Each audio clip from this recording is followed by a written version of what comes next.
ओम श्री गणेशाय नमः। आप सभी का हमारे यूट्यूब चैनल पर हार्दिक स्वागत है। आज आप श्रवण करेंगे उस दिव्य प्रसंग का जिसे स्वयं श्री नारायण ने देवर्षि नारद को सुनाया था। यह कथा भगवान गणेश के महिमामय पूजन, उनके स्तोत्र, कवच और कार्तिकेय जन्म प्रसंग को प्रकट करती है। श्री नारायण नारद से कहते हैं, हे मुनिगण, जब गणेश जी का मंगलमय पूजन प्रारंभ हुआ तब देवता, सिद्ध ऋषि तथा ब्रह्मा, विष्णु, महेश सभी वहां उपस्थित थे। पूजन में सैकड़ों स्वर्णपत्र, विविध पवित्र द्रव्य, दूध, घृत, मधु, दधि और सुगंधित पुष्प अर्पित किए गए। इसके बाद हिमालय और उनकी प्रिय पुत्री पार्वती के पुत्र श्री गणेश का विधि विधान से पूजन संपन्न हुआ। देवताओं ने ओम श्रृंगार उपाय नमो नमः इस दिव्य मंत्र से वस्तुएं समर्पित की। यह मंत्र 32 अक्षरों का है जो धर्म, अर्थ, काम और मोक्ष प्रदान करने वाला तथा सभी सिद्धियां देने वाला माना गया है। इस मंत्र के 5 लाख जप से जप को मंत्र सिद्धि प्राप्त होती है और वह श्री विष्णु के समान पूजनीय हो जाता है। पूजन के उपरांत स्वयं भगवान विष्णु ने गणपति की भक्ति स्तुति की। हे गिरिजानंद, आप सनातन ब्रह्म स्वरूप, इच्छा रहित, अविनाशी, सर्वेश्वर, ज्ञान मूर्ति और समस्त योगियों के गुरु हैं। आप सगुण और निर्गुण दोनों रूप से इस संसार का पालन करते हैं।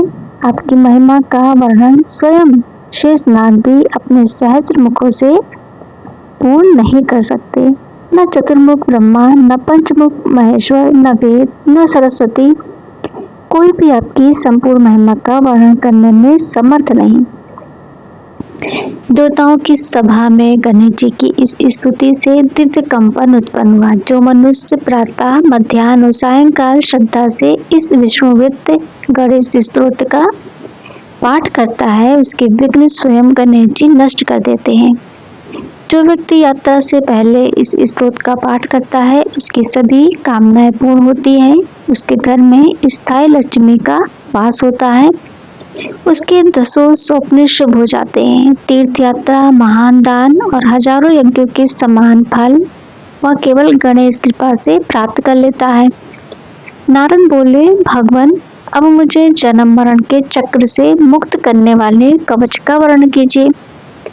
तब श्री नारायण कहते हैं, देव सभा के मध्य जब गणेश जी का पूजन संपन्न हुआ तब शनि देव ने विनीत होकर श्री विष्णु से कहा, हे जगत गुरु, मुझसे माया शक्ति के साथ विवाद हो गया है।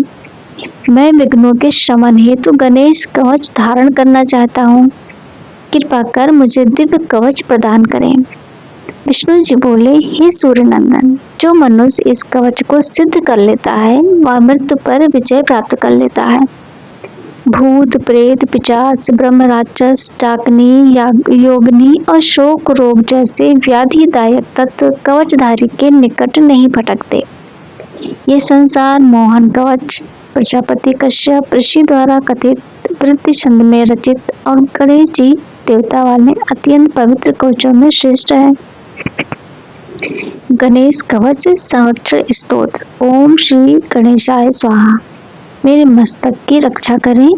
ओम हरि श्रींग, मेरी ललाट की रक्षा करें।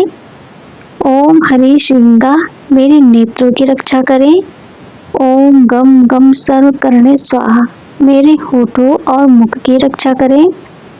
ओम क्लीन गणनाथाय स्वाहा, मेरे कानों की रक्षा करें। ओम श्रीम महागणपतिये नमः, कंधों की रक्षा करें। ओम ह्रीम विनाकाय नमः, पृष्ठभाग की रक्षा करें।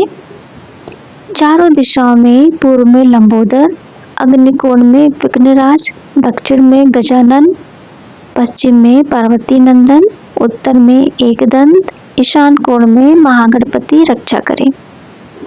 हरि विष्णु कहते हैं, हे शनेश्वर, ये वही कवच है जिसे श्री कृष्ण ने रस मंडल में मुझे प्रदान किया था और आज मैं तुम्हें देता हूँ। इसे किसी अयोग्य को कभी मत देना। इसके बाद श्री नारायण ने कार्तिकेय के जन्म का अद्भुत रहस्य बताया।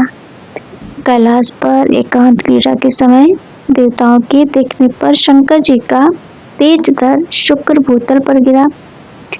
भूमि देवी उसे धारण न कर सकी और अग्नि में डाल दिया।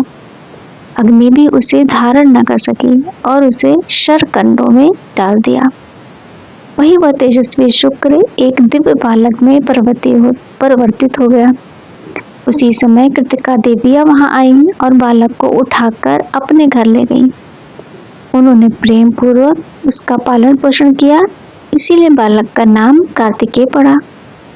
जल, दिन, रात्रि, सूर्य, चंद्र सभी ने उसके तेज की प्रशंसा की। कार्तिकेय के जन्म का समाचार पाकर पार्वती जी और शिव जी अत्यंत प्रसन्न हुए। जब देवताओं ने जाना कि कार्तिकेय इसी पृथ्वी पर कृतिका देवियों के पास हैं, तब वीरभद्र, भैरव, भूत, प्रेत और विशाल सेना लेकर उन्हें लेने के लिए कृतिकाओं के भवन को घेर लिया। कृतिका देवियां भयभीत होकर बालक कार्तिकेय के पास पहुंची। तब बालक ने कहा, माता, मेरे रहते आपको किसी से भय क्यों? कर्म भोग को कोई नहीं टाल सकता।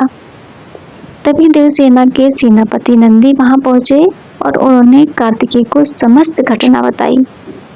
कैसे ब्रह्मा, विष्णु, महेश, देवता तथा पार्वती जी स्वयं उन्हें देखने को लालायित हैं। कार्तिकेय ने सबकी बातें सुनी और कहा, मैं आप सब के साथ चलता हूँ, देव समाज का दर्शन करूंगा। इसके बाद कार्तिकेय का देवसभा में स्वागत कैसे हुआ, ये आप अगले अध्याय में जानेंगे।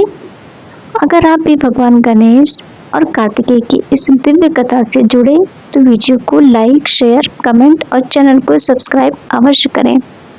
आपका एक छोटा सा सहयोग हमारे लिए बहुत बड़ा आशीर्वाद है।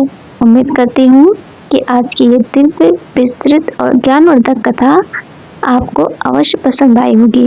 भगवान गणेश और भगवान कार्तिकेय की कृपा आप और आपके परिवार पर सदा बनी रहे। जय श्री गणेश। तो फिर मिलते हैं अगले वीडियो में, तब तक के लिए जय श्री कृष्णा दोस्तों।